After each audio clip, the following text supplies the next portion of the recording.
मेरा नाम इमरान है और मैं ये शेखुपुरा का रहायशी हूँ। यहाँ पे मेरे 2 पंप हैं, 2 पंप मैं ऑन करता हूँ। तकरीबन मैं कोई 4-5 साल से ना बसता हूँ ये पेट्रोलियम मसनूआत की तरफ से। बेसिकली हम मेरा बिज़नेस तो पेट्रोल का है, पर हम लोग यहाँ पे सर्वाइव करते हैं ईरानी पेट्रोल से, जिसे सॉल्वेंट कहा जाता है। पठान वगैरह ये स्मगल करते हैं। आप लोगों ने अक्सर वीडियोस पे देखा होगा, कोई काफ़ी मशहूर आते हैं जो स्मगलिंग वगैरह पठान करते हैं।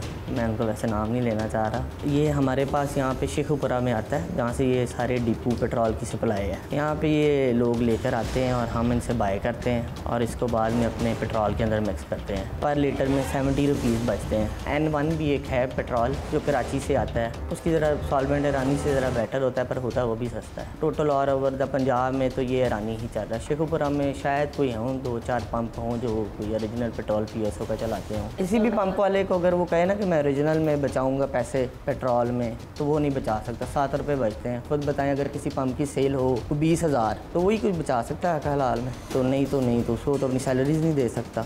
आम पेट्रोल की जो एवरेज जो सेल है वो तो 1000 या 2000 है, तो उसको फिर कुछ ना कुछ तो करना ही पड़ता है। फिर ये और भी 2 नंबरियाँ करती हैं, कुछ केमिकल्स डाल लेते हैं, वो भी होते हैं। अब ये सॉल्वेंट है, वाइट कलर में, मतलब पेट्रोल का कोई कलर नहीं होता, सफ़ेद पानी की तरह नहीं होता है। वो आता है ओरिजिनल पेट्रोल के अंदर, हाफ हो और हाफ वो डाल दो, और आप लिटरली इसको जज भी नहीं कर सकते। लैब में पकड़े जा सकते हैं कि उसमें ग्रेविटी पर इतनी नहीं होती। वो मेजर कौन जाता है लैब में, लेबॉरेटरी में? लोग तो वही पैमाना ही चेक करते हैं कि इसका पैमाना ठीक है, अंदर किसी ने चेक किया है कभी कि पेट्रोल कैसे। अगर आप माची के डिपो के पास जाएंगे तो आपको जो पार्किंग नज़र आती हैं, जिनको हम लोग पार्किंग कहते हैं, वही नहीं कोई गोदाम होते हैं। पुलिस है, तुम मंथली लेते हैं और काम चलाई जाते हैं, उनको कोई इंटरेस्ट नहीं है इस चीज़ में। कभी सख्ती भी हो जाती है, कस्टम्स वाले पैसे लेते हैं, छोड़ देते हैं। 1 साल हो गया हुआ, थोड़ा क्रैकडाउन था, शुरू हुआ कुछ एजेंसीज़ ने आके यहाँ पे किया है। पहले तो ये था कि गोदाम जो थे वो सप्लाई वहाँ से जाती थी। अब लोगों ने वो गोदाम ये जो बंद कर दिए हैं, और जो पंप हैं उन पे नीचे अपना जो टैंकर में स्टॉक होता है उसकी कैपेसिटी ज़्यादा कर ली है। कुछ 2 लाख 1.5 लाख लीटर